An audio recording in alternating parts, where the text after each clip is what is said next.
Welcome, curious minds. Tonight we travel far, too far in fact.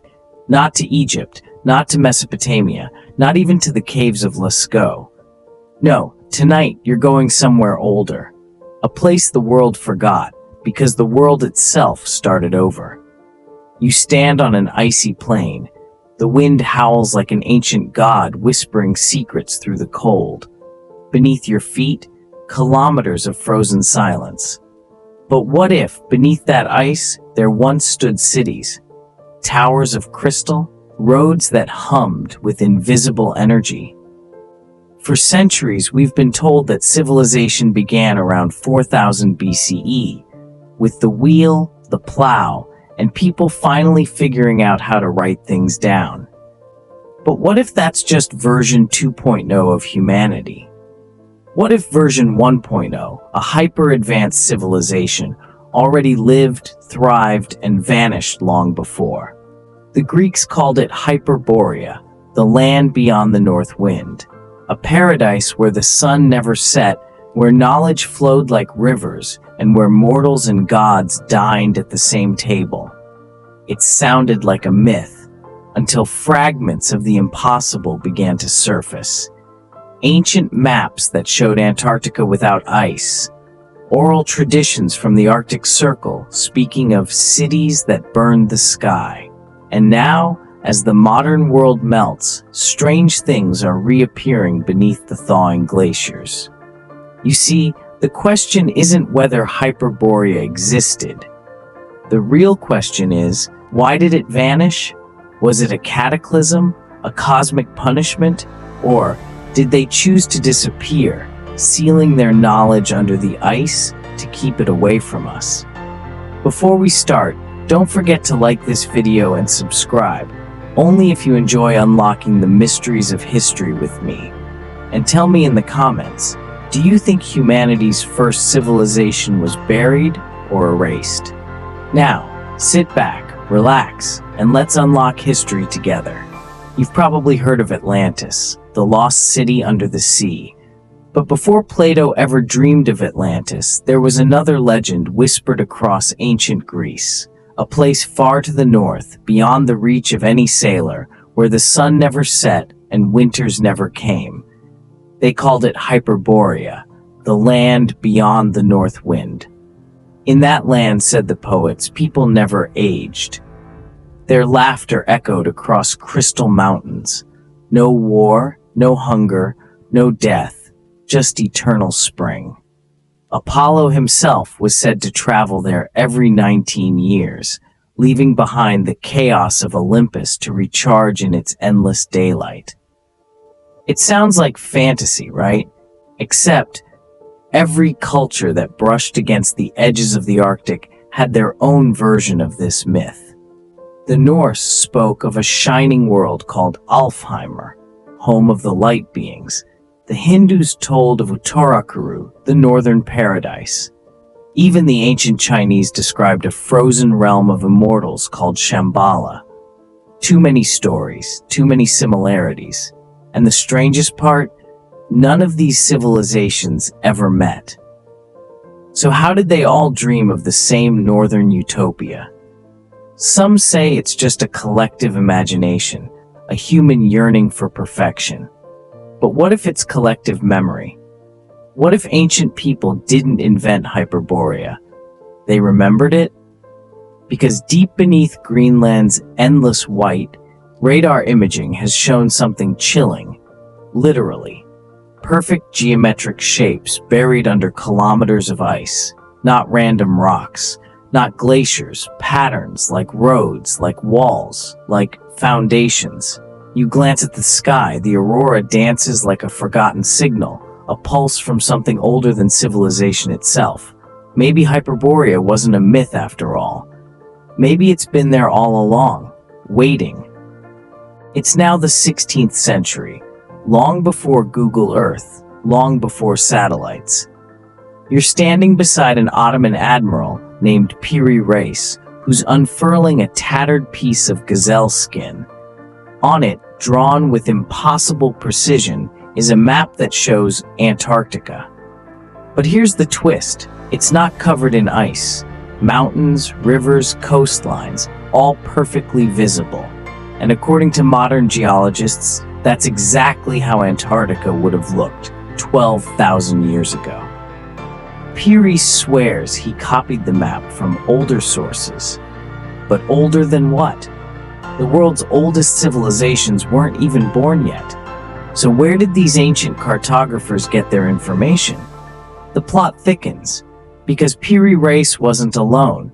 Other maps, the Orontes Phineas map, the Buash map, even fragments from medieval monasteries, all showed the same thing: Antarctica without ice, drawn centuries before anyone had even seen the South Pole. Imagine that. Sailors in wooden ships, charting coastlines that would only be visible if the Earth had no glaciers. Who could have done that? Who had that kind of technology, sonar, aerial view, or global geography at the end of the Ice Age? Maybe a civilization that lived before history began. One that knew the shape of the world long before our species forgot it. You can almost hear the sound of quills scratching over parchment, copying fragments of maps passed down from a forgotten age. A civilization advanced enough to measure the Earth and then vanish beneath it. Historians shrug it off as coincidence. Guesswork, they say, but deep down, even they feel it. That shiver that comes when you realize someone was here before us. And they left a message, inked in maps, buried in archives, ignored for centuries. We were here. We saw it all. Now imagine you're hovering, not in a plane, but through the cold breath of time, over Greenland. The ice stretches endlessly beneath you, white and ancient, older than memory itself. But then, your radar pings. What it finds isn't rock, it's geometry. Deep under 3 kilometers of frozen silence, scientists detect shapes that shouldn't exist in nature. Perfect triangles, long corridors, symmetrical lines. Not cracks, not ridges, structures. A team from Denmark and the US quietly digs deeper. They find magnetic anomalies, strange metallic readings, and echoes of hollow chambers. Their reports vanish behind classified seals faster than you can say Atlantis. Some researchers whisper the unthinkable. Could this be the Hyperborean city itself? Entombed, preserved like a time capsule from a world before the flood? You picture it. Glittering towers of crystal and bronze beneath a northern sky that never set. Energy drawn not from fire or coal, but from the heartbeat of the Earth itself. And when the planet shifted, when ice devoured everything, their cities froze mid-breath, like statues of glass. There's even a rumor, passed between military pilots, of black pyramids glimpsed during aerial scans of Antarctica in the 1980s.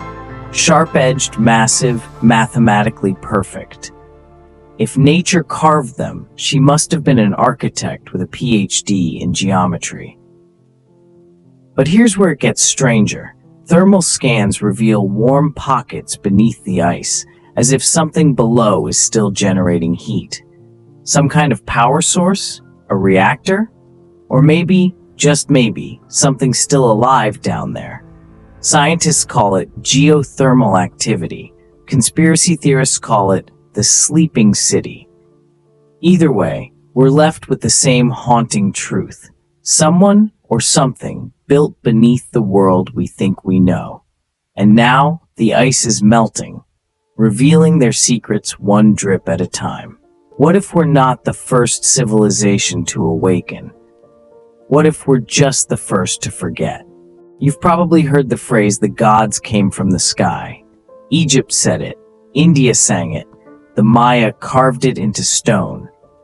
But what if those gods weren't divine at all, just refugees, running from an apocalypse of ice?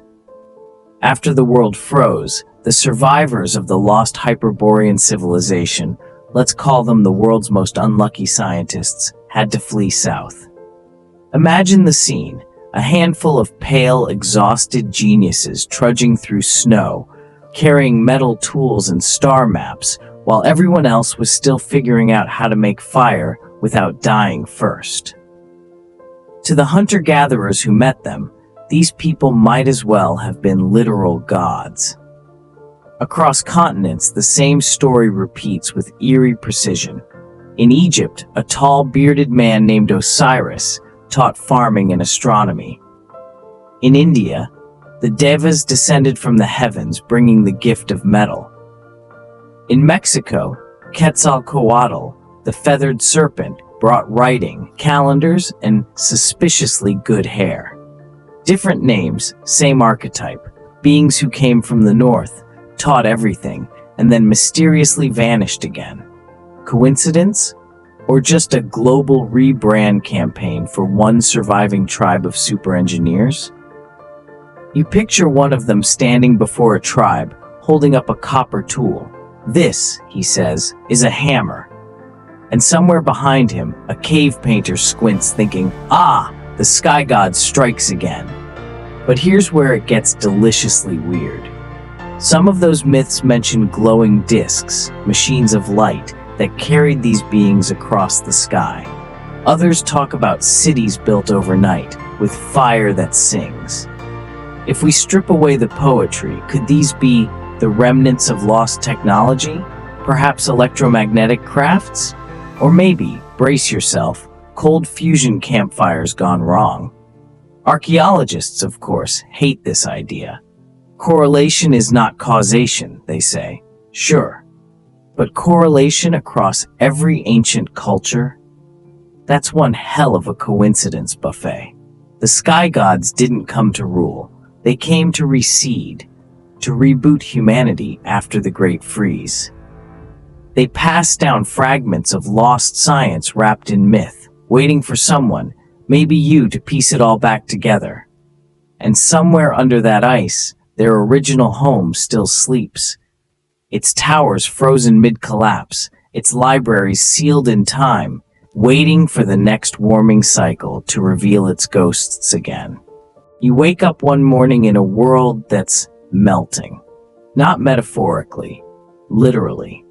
Around 10,800 BCE, yes, that long before Netflix, something hit Earth like a cosmic slap in the face. Some scientists blame a comet impact, others suspect a massive solar flare, and a few whisper about a chain reaction from humanity's own forgotten technology. Whatever it was, it triggered what geologists now call the Younger Dryas impact event. To ancient Hyperboreans, it was simply the day the world cracked. Imagine a city built on permafrost, then imagine that permafrost turning into soup overnight. Rivers roared, mountains shed their icy coats like snakes shedding skin, and oceans rose like they'd just gotten a promotion. If your civilization was parked on top of Greenland, congratulations, it was now beachfront property, underwater. As glaciers collapsed, they unleashed super floods, walls of water higher than cathedrals thundering southward. Every map was rewritten, every mountain became an island, and the once great cities of Hyperborea, if they ever existed, were swallowed whole. No ruins, no survivors, just silence under kilometers of ice and ocean. You can almost hear it, the cracking of glaciers, the groaning of the earth, the panic of a people realizing that their genius couldn't outsmart a planet in rage mode. Ships capsized, temples crumbled. The last stargazers of the north turned their eyes away from the constellations and towards survival. This moment, the Great Melt, may explain why so many flood myths sound suspiciously alike. The Epic of Gilgamesh, the Bible's Noah, the Flood of Manu in India. They're not just bedtime stories. They're the same trauma, passed down like a family secret no one wants to say out loud. And here's the uncomfortable twist. Ice cores from Greenland show a sudden spike in meltwater right around the same time. That's real science. The myth lines up a little too well with the data. Meaning, the Hyperborean flood wasn't a fantasy. It was a historical massacre, written not in ink, but in water. As the oceans swallowed their homeland, a handful of survivors headed south, carrying shards of a broken civilization on their backs. They didn't just leave ruins behind. They left a question, frozen in time, that we're still trying to thaw out. Picture this.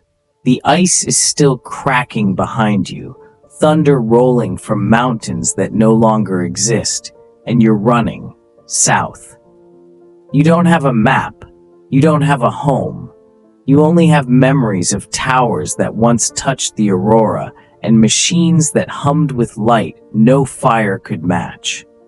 These are the survivors of Hyperborea, the last sons and daughters of the Empire of the North. When their world drowned, they carried what they could: knowledge, myths, and maybe a few shiny gadgets that looked a lot like magic.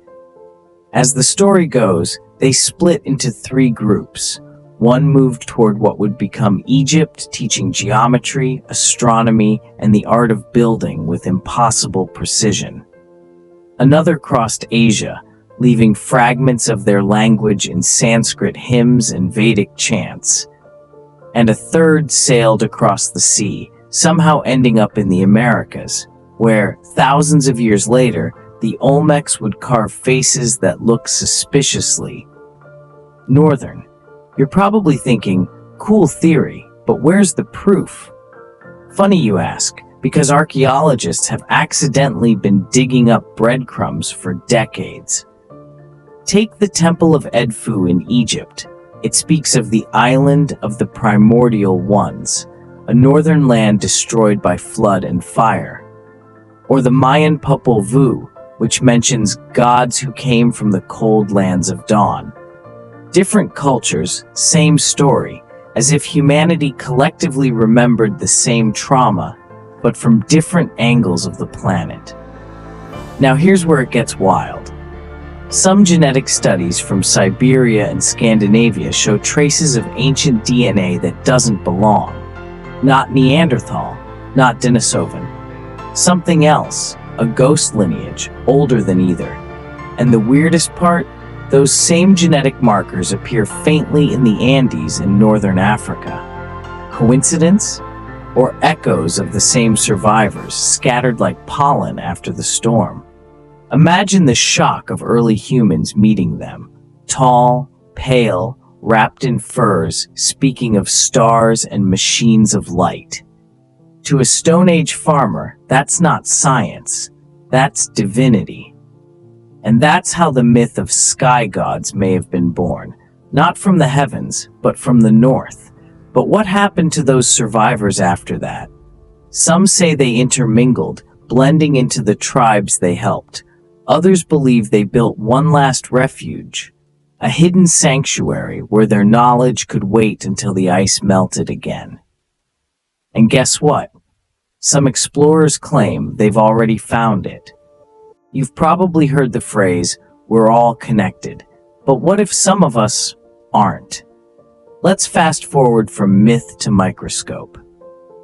In 2018, a group of geneticists studying Ice Age remains in Siberia stumbled upon something bizarre, fragments of DNA that didn't match any known human lineage. Not Neanderthal, not Denisovan, not Homo sapiens. It was something else, something older and gone. They called it a ghost population, which, you have to admit, sounds both scientific and suspiciously supernatural. You zoom in on the data, double helixes glowing on a black screen, and the further you look, the weirder it gets. Because traces of that same ghost DNA aren't just in Siberia. They show up in modern Scandinavia, in the highlands of Peru, and wait for it, even faintly in North Africa. How can genes that supposedly belonged to a lost Ice Age tribe be scattered across continents that weren't connected by land at the time? Unless they were. Here's where conspiracy lovers lean forward in their chairs. What if the Hyperboreans weren't just a mythic people, but an entire branch of humanity, wiped out, yet leaving a biological whisper behind? Maybe the survivors from the last section didn't just teach the ancients how to build pyramids. Maybe they became them. Take the Egyptian royal mummies, for instance. Some studies, and many mysteriously retracted papers, mention unusual genetic markers, Northern European in pattern, but 3,000 years before any Viking existed. Coincidence? Sure, if you believe in coincidences that last for millennia.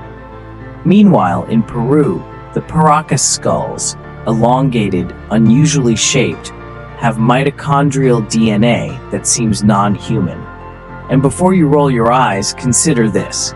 Every time new samples are found, someone's research grant mysteriously disappears, or their lab loses the samples in transit. Funny how lost civilization evidence keeps getting lost. You picture it now, in a high-tech lab, a nervous young scientist realizing the blood sample she's analyzing doesn't match anything on record. She looks around, whispers to her colleague, "Maybe we weren't the first." If Hyperborea was real, this could be the proof.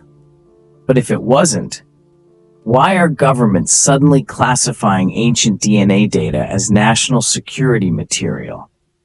Yeah, that's an actual thing. So the question remains, if this ancient ghost lineage really existed, did they disappear completely?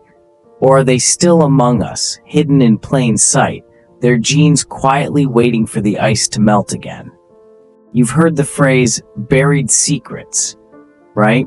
Well, in this case, they're frozen ones. Let's rewind to 1957, the height of the Cold War. While the world was busy worrying about nukes, both the US and the Soviet Union sent secret expeditions to the Arctic. Officially, it was for geological research. Unofficially, they were chasing rumors of metallic anomalies buried deep under the ice, shapes that didn't match any natural formation. Fast forward to 2012. A private team of explorers in Greenland claimed they found one. A colossal metallic dome, half a kilometer wide, buried beneath 800 meters of ice. They uploaded 2 images before the feed went dark. The next day, their YouTube channel vanished, their website went offline, and every trace of them was wiped cleaner than a CIA hard drive. Coincidence? Yeah, sure, and penguins can fly. You can almost see it. A lonely tent flapping in the blizzard, a radio buzzing static, and one terrified explorer whispering into his logbook. Whatever this thing is, it's not from our time. Since then, governments have placed research exclusion zones over parts of Greenland and Antarctica. No-fly areas, restricted satellites. Even Google Earth shows those regions conveniently blurred out, as if someone had accidentally smudged reality itself. And here's where things get truly weird. Whistleblowers. In 2016, a supposed ex-contractor claimed he'd been part of an excavation project called Operation Morningstar. He described structures, corridors, made of some kind of metallic stone that vibrated when touched. Inside, he said, were carvings of constellations, the exact same star patterns later found in Egyptian and Mayan temples. When reporters tried to follow up, he disappeared. Now look, maybe it's all internet fantasy. Maybe Operation Morningstar is just another creepypasta. But if that's the case, why are researchers and journalists who dig too deep suddenly going radio silent? Why are scientific papers about unidentified ancient alloys quietly retracted within weeks of publication? You imagine walking into one of those Arctic labs, bright fluorescent lights, frost on the windows, a sense of dread in the air. In a sealed chamber, a strange artifact hums softly, a vibration that seems to echo in your bones. Someone whispers, "Hyperborea wasn't a myth, it was a warning. So, is the truth frozen under miles of ice, or is it locked behind classified files and NDAs? Either way, it feels like the same message repeats across centuries. Every time humanity gets close to uncovering the past, someone pulls the plug. Maybe, just maybe, they're afraid we'll realize that history isn't history at all. It's an ongoing cover-up. By now, you've probably realized that Hyperborea wasn't just a bedtime myth. It was an engineering marvel sitting quietly at the top of the world. But here's where things start to tilt. Literally. Around 12,000 years ago, something catastrophic happened. Not a meteor, not divine wrath, something far stranger. According to one theory, Earth's axis itself shifted. Imagine waking up one morning and realizing your house has moved 1,000 kilometers north, without actually moving. In this moment of planetary whiplash, Hyperborea, once a lush paradise bathed in eternal sunlight, was suddenly thrust into the Arctic Circle. Within days, oceans froze mid-wave, forests turned to crystal, and entire cities vanished under snow that would never melt again. The shift didn't just rearrange geography, it rewrote memory. Rivers changed course, coastlines drowned, and humanity was left wandering through the ruins of its own lost origin story.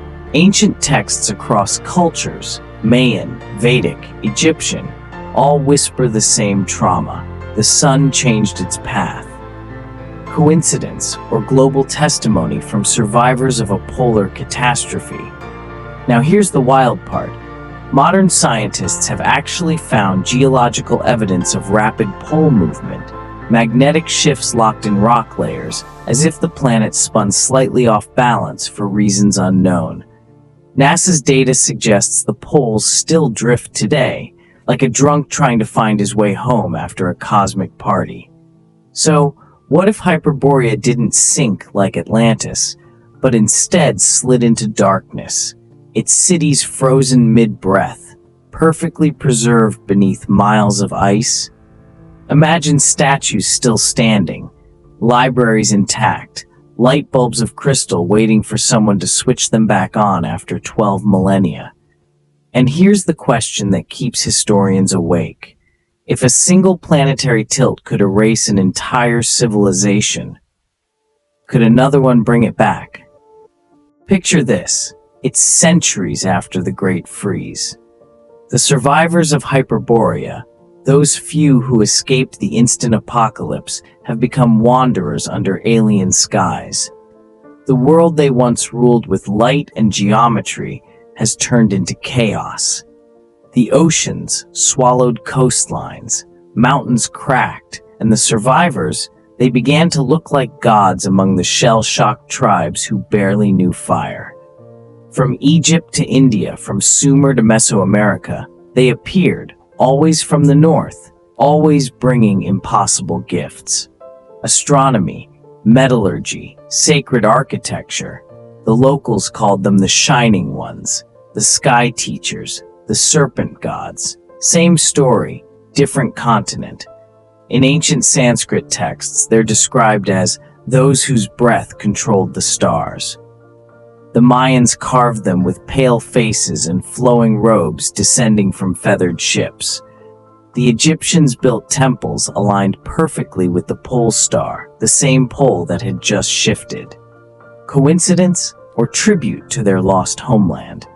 You can almost hear the whispers in the ruins. They remembered the sun that never set. They remembered the land that froze overnight. The Hyperboreans, now exiled immortals of ice, were not trying to rule. They were trying to rebuild, teaching humanity what they could before fading into legend. Of course, mainstream historians say it's all symbolic. Sky gods? Just mythic shorthand for foreign travelers. But when you line up the pyramids of Giza, Teotihuacan, and Angkor Wat, all perfectly oriented to ancient celestial poles, you start wondering, How did people on 3 continents who supposedly never met follow the same star map? Maybe because it wasn't their map to begin with. Maybe they were following the coordinates of home, the place where the world once tilted, where a civilization of light was entombed beneath eternal ice. And the final irony? We call them sky gods. But maybe they weren't from the sky at all. Maybe they were just trying to get back there, to the land that froze over when the earth itself lost balance. You find yourself staring at an aerial photo, Machu Picchu, Giza, Stonehenge, the ruins of Baalbek. Different continents, different cultures, yet something's off, or rather, too on point. The alignments, the star maps, the sacred angles, all eerily similar, as if someone had handed out the same architectural cheat sheet across millennia. Mainstream archaeology waves this off as human coincidence. But you can't help noticing how these monuments whisper the same melody in stone. Geometry, precision, reverence for the heavens, and beneath them, layers of older ruins.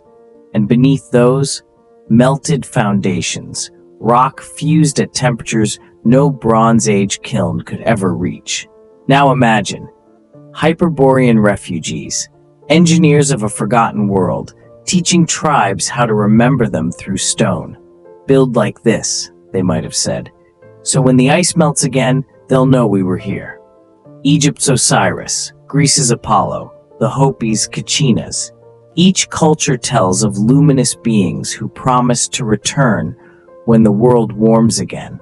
Not angels, not aliens, memory echoes, like an intergenerational postcard carved in granite.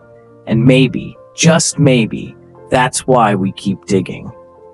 Each temple unearthed, each megalith aligned to dead stars, is a breadcrumb, one leading us back to the truth buried under the North Pole.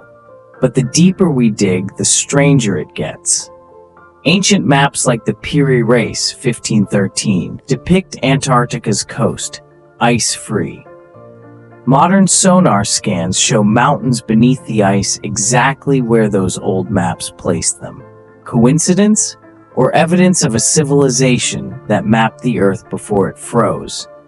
You begin to see the shape of it now. Hyperborea didn't just vanish, it was recorded. Not in books, but in blueprints of stone, in myths that refuse to die, in the celestial alignments that only make sense if you remember the sky before it shifted. And as the climate warms again, are we about to uncover more than just ancient ruins? You're staring at satellite imagery now, or trying to. Because oddly, when you zoom into the exact coordinates of the North Pole, it's blurred. Not pixelated, blurred like someone smudged a thumb across the lens of the planet. NASA says it's just a data stitching artifact. Google Earth calls it a projection error. But come on, the same error appears every time? Over the same spot? Then there are the whistleblowers. A few scientists who once worked on polar expeditions, their stories scrubbed, their names missing from research archives. They spoke of geometric structures beneath the ice, perfectly circular, radiating heat signatures that don't match natural formations. You imagine it. Somewhere under 2 miles of frozen silence, a metallic vault hums faintly, the last breath of a civilization too advanced, too dangerous, or too inconvenient to remember. And the governments? They built research bases right on top of it. Meteorological study stations, they say. Sure, because when has human curiosity ever needed clearance from a defense ministry? In 1947, Admiral Richard Byrd, a real U.S. Navy officer, not some fringe theorist, led Operation High Jump, the largest Antarctic expedition ever assembled. Officially, they went to test equipment. Unofficially, Byrd returned early, mumbling to reporters about flying craft emerging from beneath the ice. 2 months later, all interviews vanished. Since then, Antarctica has been wrapped in treaties tighter than a mummy. No one can drill deep, fly too close, or, heaven forbid, bring independent cameras. A continent the size of the US and Mexico combined, yet legally sealed off for scientific cooperation. You can't help but laugh, the kind of laugh that hides discomfort. The same species that can't agree on Wi-Fi standards somehow managed a universal agreement to never touch Antarctica's heart. And maybe that's the real mystery. Not that Hyperborea vanished, but that someone doesn't want us to find where it sleeps. Because if those ancient vaults hold proof of technology that rewrites history, of energy that makes fossil fuels obsolete, then every map, every textbook, every throne built on control would melt faster than the polar caps. So next time you scroll over the Arctic blur, remember, maybe it's not empty, maybe it's censored. You hear it before you see it, a low, groaning thunder that rolls beneath Greenland's surface. It's not an earthquake, it's the ice itself, shifting, cracking, breathing. Over the past decade, satellites have recorded something strange. Massive geometric voids forming beneath the melting glaciers. Perfectly rectangular spaces, too uniform to be natural, with metallic reflections caught by radar. Scientists call them subglacial anomalies. But you start to wonder, what if they're doors? 2023, a European Space Agency probe picks up a heat source deep under the Hiawatha Glacier. Not volcanic, not geothermal, something else. Whatever it is, it's warming the ice from below, as if something ancient has begun to wake up. Locals in Greenland whisper about the heartbeat. Hunters claim to feel it in the ground when the night is quiet, a faint rhythmic pulse echoing from under the tundra. They say the Earth remembers what we've forgotten. You picture it, a colossal city entombed for millennia, every tower a frozen lung. As the ice melts, air seeps in, and the old world takes its first breath in 10,000 years. And then the signals begin. In 2024, radio operators from Iceland, Canada, and northern Russia intercept strange low-frequency transmissions, deep, mechanical hums repeating every 108 seconds. Some say it's interference. Others think it's the military. But if you overlay the coordinates, the pattern traces a perfect spiral centered on Greenland. A spiral, the sacred symbol of Hyperborea, found carved into ancient rocks in Norway, Scotland, and even Egypt. Coincidence?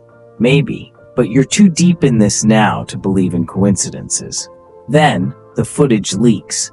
A drone from an unregistered expedition captures a massive black shape emerging from a glacier's crack. Not ice, not stone. Smooth, curved, metallic. The feed cuts out seconds later, and within hours, the video vanishes from every platform. Only a few mirrored clips remain. Blurry, distorted, impossible to authenticate, yet too haunting to ignore. Somewhere beneath that endless white desert, the past stirs. And if the Hyperboreans truly mastered energy drawn from the Earth itself, then the melting ice isn't just climate change, it's the planet unlocking its own vault. The irony? We might be the ones melting the lock open. And whatever's inside may not like the light. The year is 2035. The ice sheets of Greenland and Antarctica have retreated more than at any point in human history. For scientists, it's a climate catastrophe. For you, it's an unveiling. You stand at the edge of what used to be a glacier. Beneath your boots lies an expanse of black stone, polished and seamless, stretching as far as the drones can scan. No seams, no quarry marks, no explanation. The official term, unidentified megalithic formation. The whispered one, Hyperborea. You can almost hear the murmurs from the past seeping through the cracks of time. chants in a forgotten language, voices echoing across the frozen air. They don't sound alien, they sound human. The data keeps coming in. Magnetic fields that bend compasses into circles, faint geometric light pulses captured at night, and fragments of crystalline alloys no modern process can replicate. The governments deny everything, of course. Natural magnetic anomalies, reflection errors. But the cover-up feels thinner now, like the melting ice itself. What if Hyperborea never perished? What if its people simply adapted, retreating beneath the surface, waiting for the cycle to turn? Because here's the terrifying part. Ancient texts from the Edda and Mahabharata both describe a time when the North would rise again when the white oceans turn to water. And that's exactly what's happening. You start connecting dots that should probably remain unconnected. Elon Musk's Starlink satellites vanish over the Arctic Circle. Seismographs pick up rhythmic vibrations, pulsing in exact Fibonacci intervals. The auroras above the poles begin to flicker in unnatural hues, forming spiral patterns like the Hyperborean glyphs. It's almost poetic. Humanity, in its greed to warm the planet, may have just defrosted the gods. You watch one last transmission from a weather drone before the feed cuts out. The camera tilts, capturing a massive circular opening in the ice, radiating faint blue light from below. Then static. And somewhere deep in that ancient dark, a door opens. They're not coming back. They were never really gone. And so, as the glaciers crept across the world and the stars watched in silence, Hyperborea slipped quietly from the map, a whisper erased by time. Maybe it wasn't just ice that buried them, but memory itself. A sudden polar shift, a frozen flood, or perhaps a choice to vanish, to wait until the world was ready again. The myths of gods descending from the north, the sudden spark of lost knowledge in ancient cultures. Maybe they were echoes, fragments of Hyperborea's last heartbeat. Every legend begins with a truth. And sometimes the truth sleeps beneath a mile of ice, waiting for us to remember. Because if a supercivilization once thrived, where only snow and silence remain, then maybe history isn't what we think happened, but what we've forgotten to believe.